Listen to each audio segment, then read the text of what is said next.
നിങ്ങൾ എത്ര പേരാണ് വീട്ടിലെ? ഞങ്ങൾ 4 നാല് പേരായിരുന്നു. പേരാണ്. ഇപ്പം 3 പേരേ ഉള്ളൂ.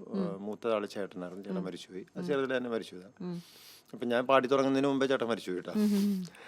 പുള്ളിക്കാരൻ്റെ കുറേ ബുക്സ് ഒക്കെ ഉണ്ടായിരുന്നു. അതൊക്കെയാണ് ഞാൻ ആ സമയത്തൊക്കെ റെഫർ ചെയ്തിരുന്ന അങ്ങനെ. കാരണം പുള്ളി അത്യാവശ്യം പാട്ടൊക്കെ എഴുതി കുനുകുനാന്നൊക്കെ എഴുതി ബുക്കിലൊക്കെ എഴുതി വെക്കുമായിരുന്നു. അപ്പം ഞാനത് അന്ന് ഈ ഹൃദയം ദേവാലയം പിന്നെ അങ്ങനെയുള്ള കുറേ പാട്ടുകളൊക്കെ പുള്ളി എഴുതി വെച്ചിട്ടുണ്ട്. ഇപ്പോഴാണ് ഡയറിയോടെയോ കാണും. പണ്ട് എഴുതി വെച്ച സംഭവമാണ്. അതൊക്കെ വീട്ടിലുണ്ട്. അങ്ങനെയുള്ള കുറേ പാട്ടുകളൊക്കെ പുള്ളി എഴുതി പുള്ളിക്കാരൻ പാടുന്നത് കേട്ടിട്ടുണ്ട് ഞാൻ ചെറുതിലെ. അപ്പോൾ ആ പാട്ടുകളാണ് എനിക്ക് പിന്നീട് ഗുണം ചെയ്തത്. അപ്പം ഞാൻ വീട്ടിലിരുന്ന് അപ്പോൾ ചേട്ടൻ മരിച്ചതിന് ശേഷം പിന്നെ നമ്മളാണ് വീട്ടിലെ ആള്.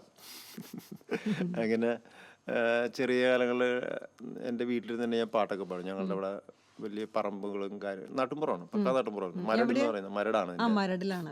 ഞാൻ ആക്ച്വലി കടവന്ത്രക്കാരനാണ്. കടവന്ത്രയിൽ നിന്ന് മരട്ടിലേക്ക് പോകുന്നു. പിന്നെ മരട്ടിൽ തന്നെയാണ് താമസം. അപ്പോൾ അവിടെ ഒരു പക്കാ നാട്ടുമ്പുറമാണ്. അപ്പോൾ വീട്ടിൽ അന്ന് കറണ്ടൊന്നും വന്നില്ല. ഞങ്ങളുടെ ഏരിയയിൽ കറണ്ട് വന്നിട്ടില്ല. അപ്പോൾ അവിടെ വിളക്ക് വെച്ചിട്ടാണ്.